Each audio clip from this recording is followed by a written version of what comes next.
समादरणीय धार्मिक सज्जन वृंद, आज यजुर्वेद के 36वें अध्याय का 17वां मंत्र पढ़ा गया। किसी भी कार्यक्रम के अंत में हम इस मंत्र को बोलते हैं। ओम द्योः शांतिरंतरिक्षं शांति पृथ्वी शांतिरापः शांतिरौषधयः शांति वनस्पतयः शांतिर्विश्वे देवाः शांतिर्ब्रह्म शांति सर्वं शांति शांतिरेव शांति सा मां शांतिरेधि। प्रतिदिन हम इस मंत्र को बोलते हैं।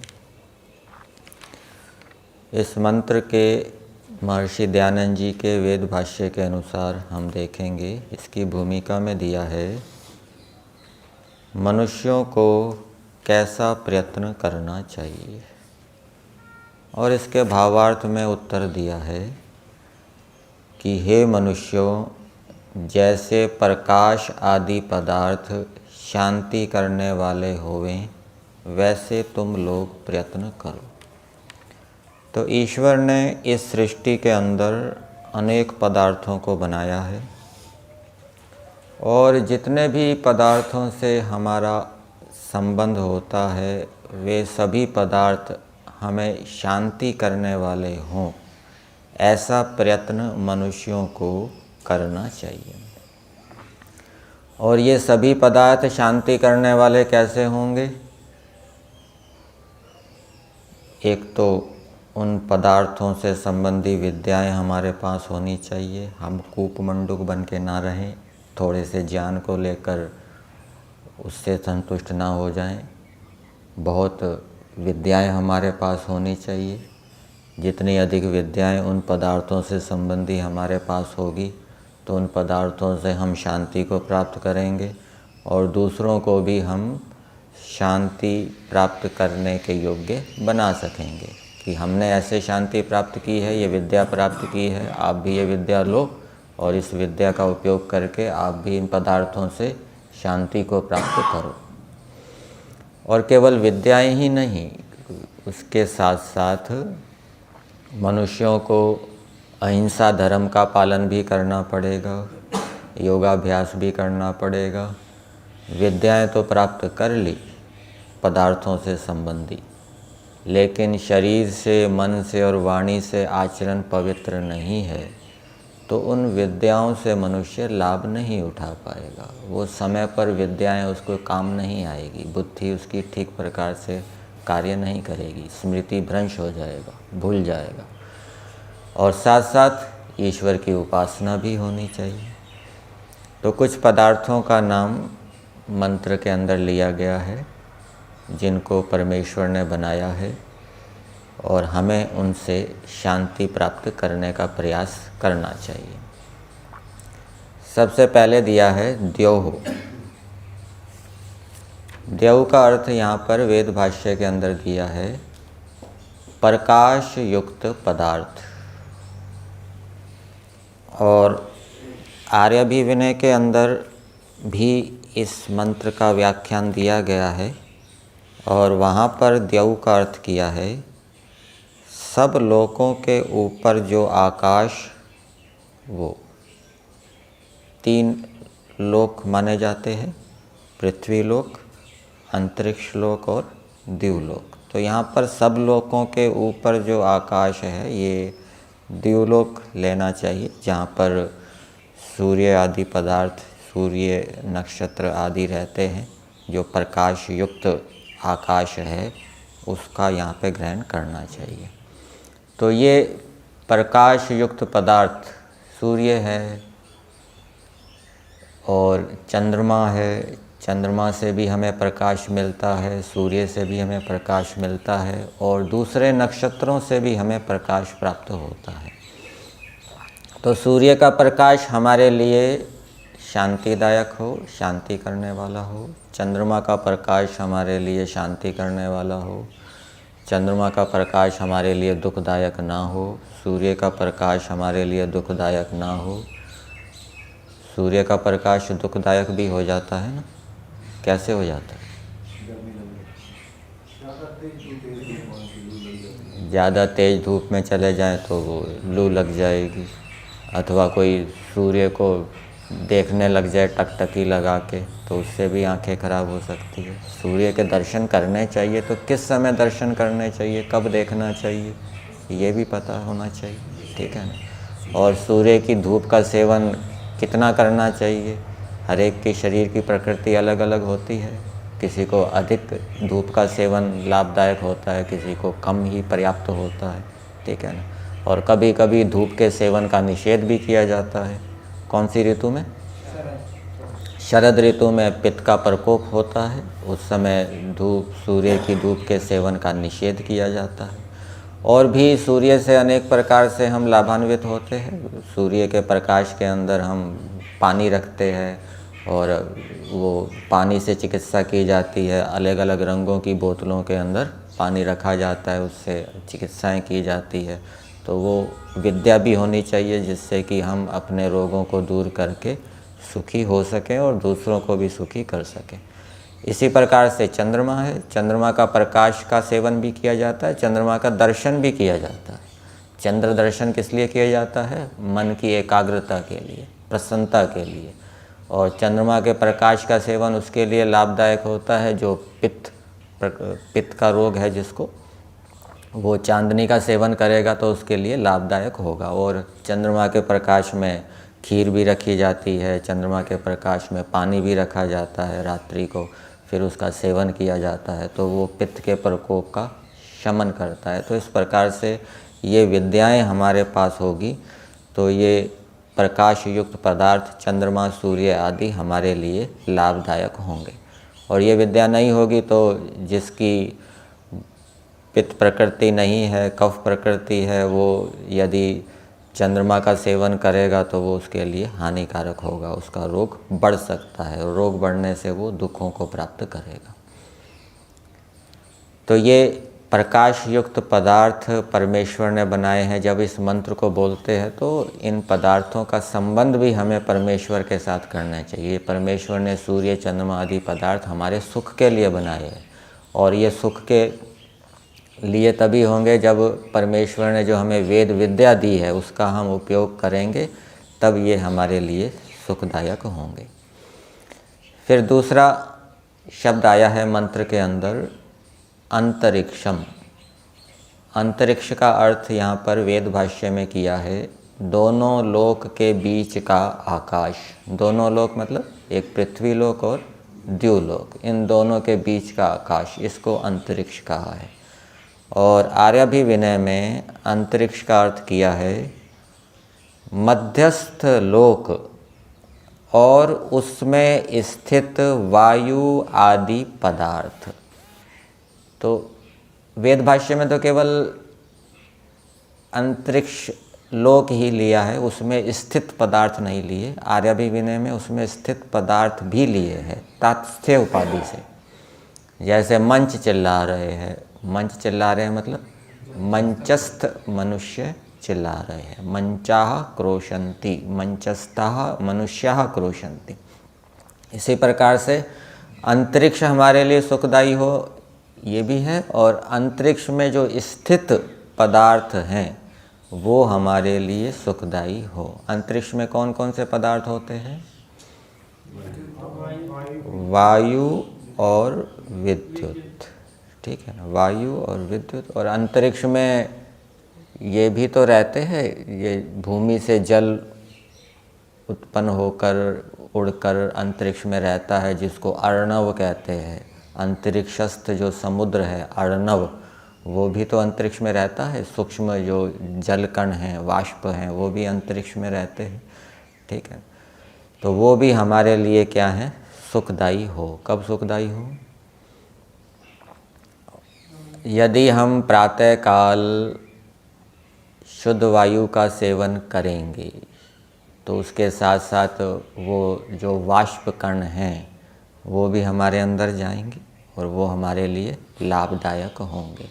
और यदि हम दूषित वायु का सेवन करेंगे तो अंतरिक्ष के अंदर धूल, धुआं आदि के कण भी होते हैं, वो हमारे लिए क्या है? हानिकारक होंगे। तो ये भी अंतरिक्षस्थ पदार्थ हैं, ठीक है ना, धूल, धुआं आदि। तो ऐसे स्थान का सेवन करना चाहिए जो शुद्ध हो, पवित्र हो, तब तो वो अंतरिक्ष हमारे लिए क्या होगा? लाभदायी होगा। अंतरिक्ष वायु भी हमारे लिए लाभदायक हो। कभी कभी तेज वायु चलती है बाहर, तो तेज वायु में जो वायु प्रकृति वाले हैं, वात प्रकृति वाले हैं, उनका वात बढ़ सकता है, तो उनको तेज वायु में बाहर नहीं जाना चाहिए, अंदर रहना चाहिए। और कभी कभी आंधी आती है, तूफान आते हैं, तो उस समय बाहर निकल जाएंगे तो हानि हो सकती है। तो उस समय क्या है? घर के अंदर ही रहना चाहिए, वो भी वायु है। और अंतरिक्ष खाली स्थान, कभी कभी ऐसा होता है व्यक्ति सड़क के ऊपर जा रहा है गाड़ी में और देखता है भाई सड़क तो खाली है, चलो स्पीड बढ़ा दो खूब, तो क्या होता है? फिर स्पीड बढ़ा देगा तो बैलेंस बिगड़ सकता है, और बैलेंस बिगड़ने से फिर दुर्घटना हो सकती है। तो वहाँ पर भी क्या है? सावधानी रखनी चाहिए, संयम रखना चाहिए। खाली स्थान तो है, इसका मतलब ये नहीं कि जितनी स्पीड चलाओ उतना कर लो, तो वो बैलेंस को भी ध्यान रखना है कि बैलेंस ना बिगड़ जाए। धीरे गति से चलाएंगे तो बैलेंस बना रहेगा, और जैसे जैसे गति तीव्र हो जाती है तो फिर नियंत्रण करना कठिन हो जाता है, ठीक है ना, वो गाड़ी फिर नियंत्रण से बाहर होने लगती है। तो वहाँ पर भी ध्यान रखना चाहिए। तो ये अंतरिक्ष हमारे लिए सुखदायी हो। फिर तीसरे पदार्थ का वर्णन किया है मंत्र के अंदर, पृथ्वी, भूमि हमारे लिए सुखदायी हो। यहाँ पर आर्यभिविनय में भूमि का अर्थ किया है पृथ्वी, और पृथ्वीस्थ पदार्थ दोनों ले लिए तात्स्थ्य उपाधि से। पृथ्वी के ऊपर रहने वाले या पृथ्वी के अंदर रहने वाले। कुछ पदार्थ पृथ्वी के अंदर रहते हैं, कुछ पदार्थ पृथ्वी के ऊपर रहते हैं। पृथ्वी के अंदर जड़ पदार्थ भी रहते हैं, चेतन भी रहते हैं। पृथ्वी के ऊपर भी जड़ भी रहते हैं और चेतन भी रहते हैं, ठीक है। पृथ्वी के अंदर जैसे खेती करते हैं तो भूमि के अंदर केचुए आदि होते हैं, तो वो हमारे लिए सुखकारी हो। अर्थात हम ऐसी खाद ना डालें जिससे कि वो नष्ट हो जाए, कृत्रिम खाद। प्राकृतिक खाद डालेंगे तो वो बढ़ेंगे, उससे भूमि क्या है? उपजाऊ बनी रहेगी। उसी प्रकार से भूमि के अंदर चूहे आदि होते हैं, सांप आदि होते हैं, वो भूमि के अंदर रहते हैं, तो वो भी हमारे लिए क्या है? सुखकारी हो। अब चूहा घुस जाता है फल प्रकोष्ठ के अंदर और फिर दुख देता है, कुछ खा जाता है, कुतर जाता है, तो हमें पता करना चाहिए वो कहाँ से आता है, कब आता है, किस समय आता है। ये सारी जानकारी होगी तब तो हम चूहे को घुसने से रोक सकेंगे और उससे होने वाले दुख से बच जाएंगे। और यदि ये सावधानी, ये ध्यान नहीं रखेंगे तो चूहा घुस जाएगा और हमें पता ही नहीं लगेगा। पहले खिड़की में छेद होता था, वहाँ से चूहा घुस जाता था, उसको बंद कर दिया। अब चूहा कब घुसता है और कब घुसता है? सवेरे के समय तो आता नहीं चूहा, कब आता है? अंधेरा होने पर आता है, तो ये भी पता होना चाहिए। तो जब अंधेरे का समय है उस समय जो फल प्रकोष्ठ के अंदर जाता है तो वो दरवाज़ा बंद रखे और जाते समय आते समय ध्यान रखे कि चूहा घुस तो नहीं रहा, ठीक है ना। तो ये सारी सावधानी रखेंगे तो चूहा हमें दुख नहीं देगा।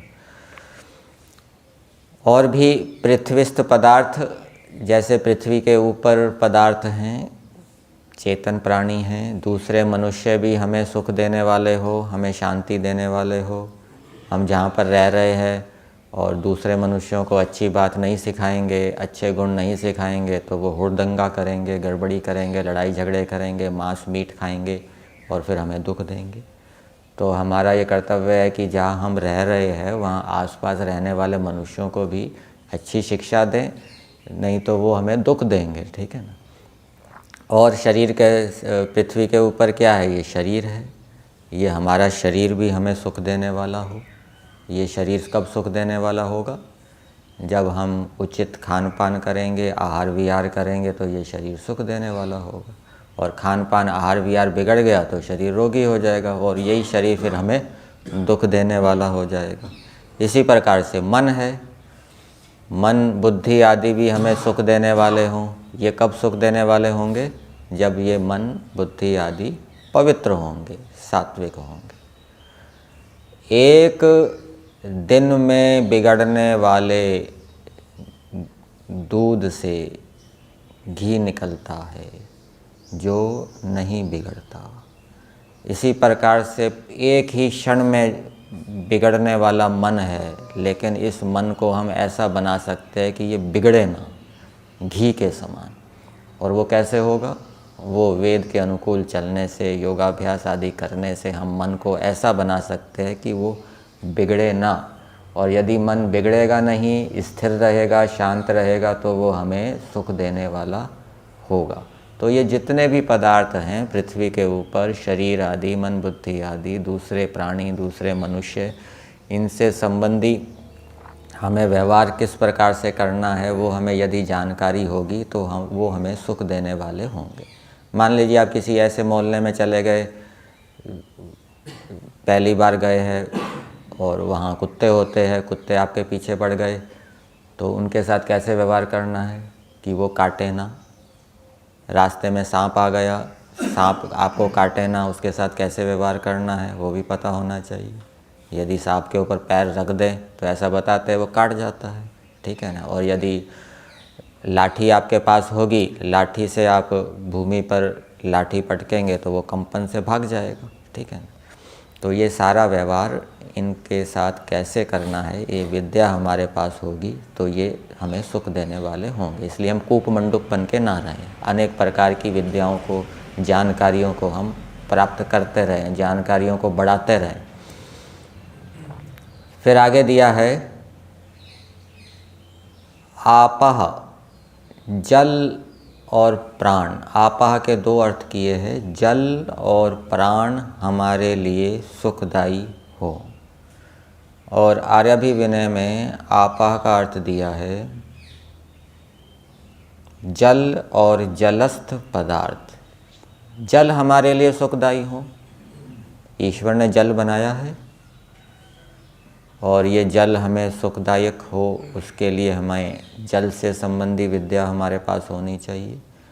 कौन से पानी से स्नान करना चाहिए, गर्म से करना चाहिए, ठंडे से करना चाहिए, कौन सी अवस्था वाले को गर्म पानी से करना चाहिए, कौन सी अवस्था वाले को ठंडे पानी से करना चाहिए।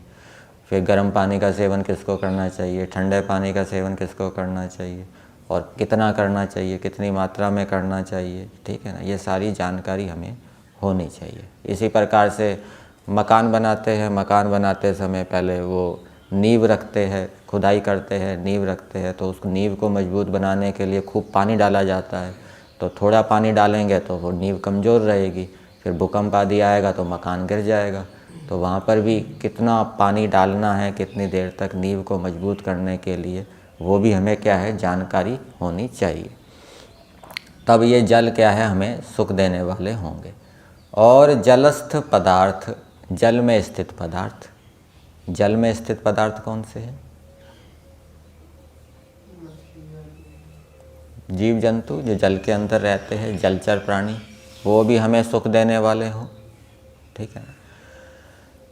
तो वो हमारा नुकसान ना करें, हानि ना करें, हम उनके शिकार ना हो जाएं, ये भी हमारे पास विद्या होनी चाहिए। किस प्रकार, मान लीजिए कोई नदी में चला गया, कूद गया, तो कोई जीव जंतु उसकी हानि ना करे, तो उसके पास वो विद्या होनी चाहिए जिससे कि वो जीव जंतु उसके पास ना आए, और वो उनके पकड़ में आ भी जाए तो वो कैसे छूटे। तो ये सारा ज्ञान विज्ञान होना चाहिए। फिर आगे दिया है, इस आपा का दूसरा अर्थ दिया है प्राण। प्राण भी हमारे लिए सुखदायी हों, शांति करने वाले हों। तो प्राण सुख देने वाले भी होते हैं और दुख देने वाले भी होते हैं। यदि शरीर के अंदर प्राण शक्ति कमज़ोर होगी तो उसके कारण शरीर के अंदर रोग उत्पन्न हो जाएंगे, भोजन आदि का अच्छी प्रकार से पाचन नहीं होगा और उससे आमाशय से संबंधी रोग उत्पन्न हो जाएंगे। प्राण कमज़ोर होंगे तो बुद्धि भी ठीक प्रकार से काम नहीं करेगी, मन के ऊपर भी नियंत्रण नहीं होगा। तो प्राणों को बलवान बनाना चाहिए व्यायाम आदि से, प्राणायाम आदि करने से। तो ऐसे करने से वो प्राण हमारे लिए सुखदायी होंगे। और प्राणों का संबंध व्यवहार के साथ भी होता है। कोई बड़ा व्यक्ति घर में चला जाए और बच्चे बैठे हों और बाहर से कोई बड़ा अतिथि आ जाए, तो ऐसा बताते हैं कि बड़े व्यक्ति के आने पर प्राणों की ऊर्ध्व गति होती है। तो उस समय यदि बालक नहीं उठेंगे तो उनको हानि होगी। इसी प्रकार से हिंसा आदि करने से, जो शरीर से, मन से, वाणी से हिंसा करते हैं, उनके शरीर के अंदर प्राण क्या है, प्रतिकूल हो जाते हैं, वो हानि करने वाले हो जाते हैं। और जो शरीर, मन, वाणी से अहिंसक व्यवहार करते हैं, न्याययुक्त व्यवहार करते हैं, उनके शरीर के अंदर जो प्राण है उनकी गति अनुकूल होती है। और गति के अनुकूल होने से वो जो प्राण है, शरीर, मन, बुद्धि का विकास करने वाले होते हैं। तो ये सारी जानकारी होनी चाहिए। फिर आगे दिया है औषधयः और वनस्पतयः। एक औषधि होती है और एक वनस्पति होती है। तो इनकी परिभाषाएं अब की जाती है। औषधि उसको कहते हैं जो एक बार फल देकर समाप्त हो जाती है, जैसे गेहूँ, धान आदि। और वनस्पति उसको कहते हैं जो बार बार फल देती रहती है, जैसे ये फलों के वृक्ष होते हैं, आम, जामुन आदि, ये बार बार फल देते रहते हैं। तो औषधियाँ हमारे लिए सुखदायी हो, वनस्पतियाँ हमारे लिए सुखदायी हो। गेहूँ, धान आदि औषधियाँ हैं, ये कब सुखदायक होगी, जब हमको इनका सेवन, इनके गुण धर्म पता होंगे। गेहूँ की क्या विशेषता है, गेहूँ स्निग्ध होते हैं, जीवनी शक्ति को देने वाले होते हैं, लेकिन भारी भी होते हैं, ठीक है ना। तो इनके गुण दोष यदि हमें पता होंगे तो हमें इनका सेवन कब करना है, कितनी मात्रा में करना है, ये हमें पता होगा। जौ है, जौ वृक्ष होता है, और यदि वृक्ष पदार्थ आप प्राणायाम आदि कर रहे हैं, व्यायाम आदि कर रहे हैं और जौ खा रहे हैं, लेकिन उसके साथ घी नहीं ले रहे, तो वो रुक्षता करेगा, हानि करेगा। लेकिन गेहूँ स्निग्ध होता है, ठीक है ना। आप घी कम भी लें, ना भी लें, लेकिन गेहूँ का दलिया खा रहे हैं, गेहूँ की रोटी खा रहे हैं, तो वो इतना नुकसान नहीं करेगी, क्योंकि वो स्निग्ध होती है। तो इन पदार्थों के गुण धर्म भी हमें पता होना चाहिए, तो उससे हम इन पदार्थों से सुख प्राप्त कर सकते हैं। वनस्पतियाँ, वट आदि, वट बड़ के पेड़ को कहते हैं, तो ये भी हमारे लिए सुखदायी हो। तो बड़ के फल से, पत्तों से भी, दूध से भी अनेक प्रकार की चिकित्साएं की जाती है। तो वो भी ज्ञान विज्ञान यदि अब हमारे पास होगा तो उससे संबंधी चिकित्सा करके हम अपने रोगों को या दूसरों के रोगों को दूर कर सकेंगे, तो वो हमारे लिए शांतिदायक हो जाएंगे। और रात्रि के समय हमें पेड़ों के नीचे नहीं बैठना चाहिए। पीपल का पेड़ तो ऐसा बताते हैं वो तो 24 घंटे ऑक्सीजन देता है, लेकिन दूसरे पेड़ ऐसे हैं कुछ जो 24 घंटे ऑक्सीजन नहीं देते, रात को दूषित वायु छोड़ते हैं। तो रात को उन पेड़ों के नीचे नहीं बैठना चाहिए। तो रात के समय ऐसे पेड़ों के नीचे बैठेंगे तो वो हमें सुखदायी नहीं होंगे, दुख देने वाले होंगे। तो ये भी हमें ज्ञान विज्ञान होना चाहिए। और यहाँ पर आर्याभिविनय में औषधया का अर्थ किया है औषधि तत्रस्थ गुणा, औषधि और उसके गुण। अर्थात जितने भी हम पदार्थों का सेवन करते हैं ना, उनके गुणधर्म भी हमें पता होना चाहिए। हम कूप मंडूक बन के ना रहें। ये हम आम खा रहे हैं, पपीता खा रहे हैं, केला खा रहे हैं, खीरा खा रहे हैं, बेर खा रहे हैं, इनके गुणधर्म पता होना चाहिए। और फिर आप कौन से प्रदेश में रह रहे हैं? गुजरात प्रदेश में रह रहे हैं। गुजरात प्रदेश रुक्ष इलाका है, तो वहाँ कौन से पदार्थों का सेवन करना चाहिए? कुछ इलाका स्निग्ध होता है, ठीक है ना। मुंबई वाला इलाका है, वो स्निग्ध इलाका है, वहाँ कौन से पदार्थ का सेवन करना है? तो वो स्थान को भी देखकर पदार्थ को सेवन किया जाता है। ये पदार्थ यहाँ अनुकूल होगा या प्रतिकूल होगा। अब गुजरात में फल अधिक नहीं खाते ना, फल वगैरह अधिक नहीं खाते गुजरात में। अधिकतर वो तेल आदि का प्रयोग करते हैं, चिकनाई वाली चीज़ों का प्रयोग करते हैं, क्योंकि यहाँ रुक्ष इलाका है। तो ये स्थान का भी हमें पता होना चाहिए, ठीक है ना। उसके हिसाब से हम उन पदार्थों का गुणधर्मों को जानकर सेवन करेंगे तो वो हमारे लिए सुखदायी होंगे। वनस्पतयः, वनस्पति का अर्थ किया है आर्यभि विनय में, वनस्पति तत्रस्थ पदार्थ, वनस्पति और उसमें स्थित पदार्थ, मतलब कि वो फल फूल आदि, तो वो हमारे लिए सुखदायी हो, तो उनके हमें गुणधर्मों का पता होना चाहिए। फिर आगे दिया है विश्वे देवाः, सभी विद्वान, सब विद्वान, ये वेद भाष्य में अर्थ किया है। और यहाँ पर आर्यभि विनय में विश्वे देवा का अर्थ किया है विश्वे देव, जगत के सब विद्वान तथा विश्व द्योतक, वेद मंत्र, इंद्रिय, सूर्य आदि, उनकी किरण, तत्रस्थ गुण, ये और अधिक अर्थ कर दिए हैं आर्यभि विनय में। तो क्या क्या अर्थ किए हैं? विश्वे देवा का सब विद्वान, सब विद्वान हमारे लिए सुखकारी हो। आजकल इंटरनेट का ज़माना है, तो मोबाइल पे खूब सुनने को मिलता है, ठीक है ना। अनेक विद्वानों के बारे में प्रवचन व्याख्यान सुनने को मिलते हैं। तो वो उनके व्याख्यान, उनकी विद्याएं हमारे लिए सुखदायी कब होगी? यदि हम धर्म पूर्वक उनका सेवन करेंगे, उनको सुनेंगे, ठीक है ना। अपने दायित्वों का, कर्तव्यों का निर्वहन करते हुए, ठीक है। कोई गृहस्थी है, उसके लिए पंचमहायज्ञ का विधान किया गया है, और वो पंचमहायज्ञ तो करे नहीं और मोबाइल को लेकर बैठा रहे, सुनता रहे, तो उसकी बुद्धि फिर ठीक काम नहीं करेगी। वो गलत सुनेगा, गलत आचरण करेगा। लेकिन यदि वो अपने दायित्वों का, कर्तव्य कर्मों का, धर्मों का ठीक प्रकार से पालन कर रहा है, पूरी शक्ति से पालन कर रहा है, उसके बाद जो समय मिलता है उसमें वो कुछ अच्छे प्रवचन सुनता है, तो उसकी बुद्धि ठीक काम करेगी और वो उसमें अच्छी बातों को ग्रहण करके अपने जीवन को उन्नत करेगा। तो ये है विश्व, जितने भी विद्वान हैं वो हमारे लिए सुखदायी हो। और विद्वानों के साथ कैसे व्यवहार करना है? विद्वानों के साथ यदि हम उचित व्यवहार नहीं करेंगे तो विद्वान हमारे लिए सुखदायी नहीं होंगे। वो हमारे पास आएंगे नहीं, शंकाओं का समाधान नहीं करेंगे, समस्याओं का समाधान नहीं करेंगे, हमें लाभान्वित नहीं करेंगे। तो विद्वानों के साथ हम उचित व्यवहार करें, उनका सम्मान करें, उनको प्रसन्न करें, तो वो प्रसन्न होने से अपनी विद्याएं हमको देंगे और उससे हमें सुख प्राप्त होगा।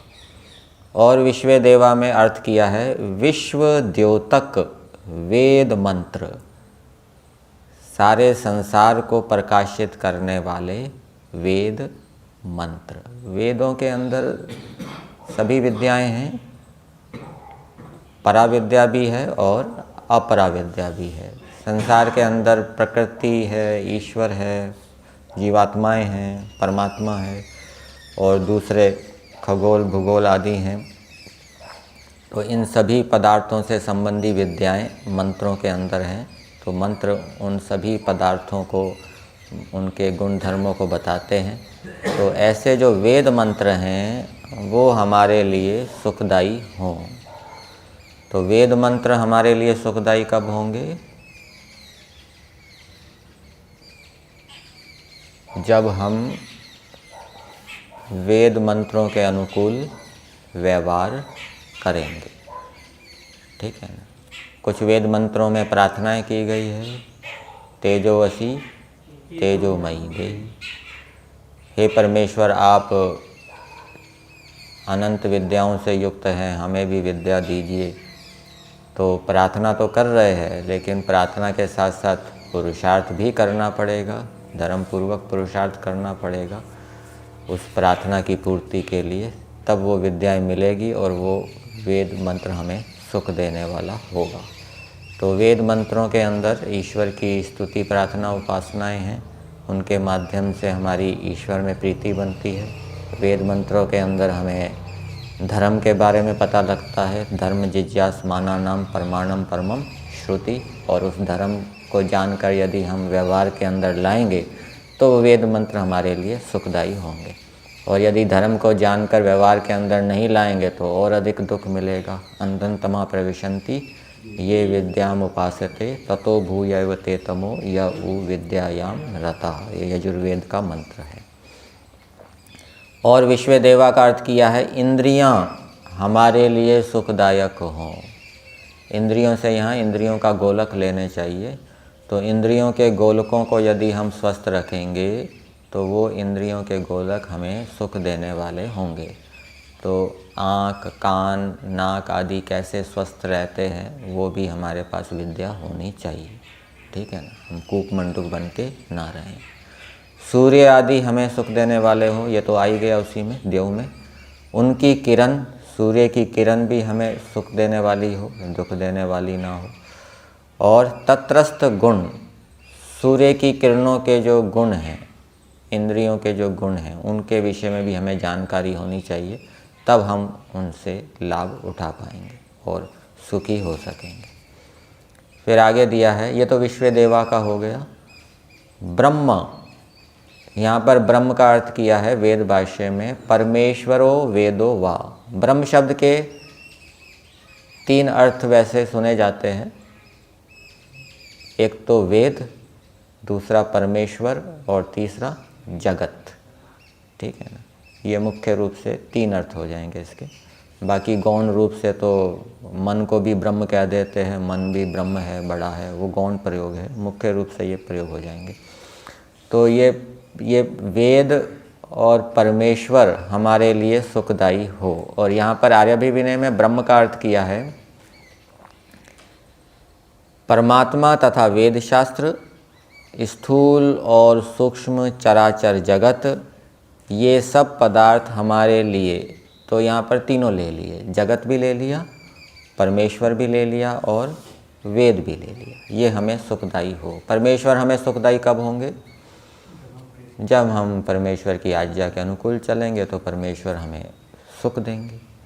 और परमेश्वर दुखदायी भी होता है। जितना बड़ा दुख हमें ईश्वर से मिलता है और किसी से नहीं मिल सकता। ठीक है ना। मनुष्य क्या कर देंगे? मनुष्य कितना दुख दे सकते हैं? मनुष्य गधा घोड़ा सूअर तो बना नहीं सकते, लेकिन ईश्वर तो गधा घोड़ा सूअर कीट पतंग बना के बड़े बड़े दुख भी दे सकता है। तो जितनी बड़ी हानि, जितना बड़ा दुख हमें परमेश्वर से प्राप्त हो सकता है और किसी से प्राप्त नहीं हो सकता। इसलिए परमेश्वर के अनुकूल चलने से हम बड़े से बड़े सुख को भी प्राप्त कर सकते हैं, जो मोक्ष का सुख है उसको प्राप्त कर सकते हैं। तो परमेश्वर हमें सुखदायी हो तो हम उसके अनुकूल चलेंगे तो परमेश्वर उन कर्मों के फलस्वरूप हमें सुख देंगे। वेद शास्त्र हमें सुखदायी हो, वेद मंत्रों का पाठ करें। वेद मंत्रों में मंत्रों का उच्चारण करते समय तरंगे भी बताई जाती है, विशेष तरंगे उत्पन्न होती है, वो भी स्वास्थ्य के लिए लाभदायक बताई जाती है। मंत्रों का उच्चारण करते हैं ना, एक तो मन में बोल रहे हैं, एक वाणी से बोलेंगे, तो वाणी से बोलने से अधिक लाभ होगा शारीरिक स्वास्थ्य की दृष्टि से। और ये स्थूल और सूक्ष्म चराचर जगत, ये भी हमारे लिए क्या है? सुखदायी हो। सूक्ष्म जड़ चेतन पदार्थ, स्थूल जड़ चेतन पदार्थ सब हमारे लिए सुखदायी हो। तो उन सभी पदार्थों से संबंधी हमारे पास जितनी शक्ति है वो विद्याएं हमें प्राप्त करनी चाहिए, तब हम उन पदार्थों से सुखकारी, सुख से युक्त हों। फिर आगे दिया है सर्वम अखिलम वस्तु शांति ही एव शांति ही। सभी वस्तुएं हमें सुखदायक हो। अब ये जो मंत्र के अंदर अंत में दिया है, शांति ही एव शांति ही सा मां शांति रेधि। शांति एव शांति, इसके दो प्रकार के अर्थ किए जाते हैं। जो शांति है अर्थात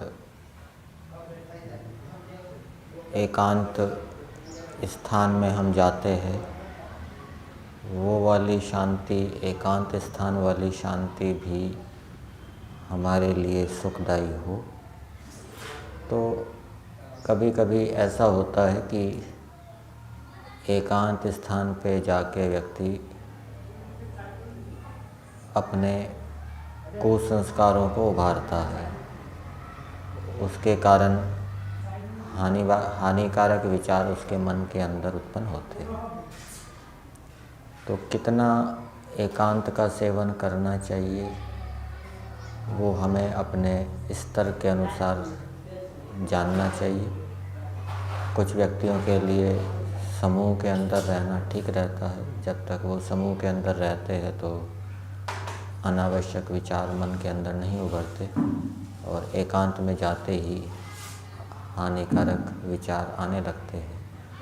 तो इसकी भी विद्या हमारे पास होनी चाहिए।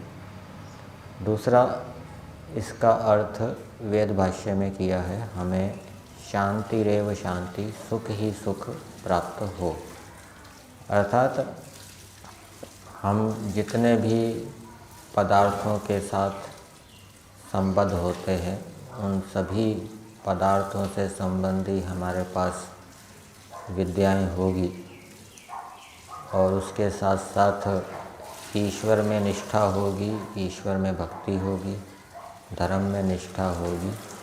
तो वो विद्याएं, उन विद्याओं को हम याद रखेंगे, ठीक समय पर ठीक प्रकार से उनका उपयोग कर पाएंगे, हमारी स्मृति ठीक काम करेगी। और यदि ईश्वर में निष्ठा नहीं है, ईश्वर के प्रति आकर्षण नहीं है, धर्म में निष्ठा नहीं है, हम गलत कार्य करते हैं, तो उस कारण उसका प्रभाव हमारी स्मृति के ऊपर पड़ेगा। हमारी स्मृति ठीक प्रकार से काम नहीं करेगी, और समय के उपस्थित होने पर, अवसर के उपस्थित होने पर उस विद्या से हम लाभान्वित नहीं हो पाएंगे। इसलिए तीनों आवश्यक है, विद्या भी आवश्यक है, ईश्वर के प्रति हमारा प्रेम बना रहे ये भी आवश्यक है, और हम निरंतर सत्य आचरण करते रहें ये भी आवश्यक है। फिर आगे दिया है, सा शांति, वह शांति तुम लोगों के लिए भी प्राप्त हो गई। अर्थात हम जितनी हमारे पास शक्ति है, उस शक्ति से हम सभी पदार्थों की विद्याओं को प्राप्त करके और सत्य धर्म का आचरण करते हुए, ईश्वर की उपासना करते हुए सभी पदार्थों से हम लाभ उठाएं, और जैसे हम लाभान्वित हुए हैं वैसे ही दूसरों को भी लाभान्वित करें, दूसरों को भी उन पदार्थों से संबंधी विद्याएं बताएं। उनको भी बताएं कि यदि आप ईश्वर की उपासना करेंगे, सत्य धर्म का आचरण निरंतर करते रहेंगे, तो आप विद्या का ठीक प्रकार से उपयोग करके सभी पदार्थों से सुख शांति को प्राप्त कर सकते हैं। यहीं तक।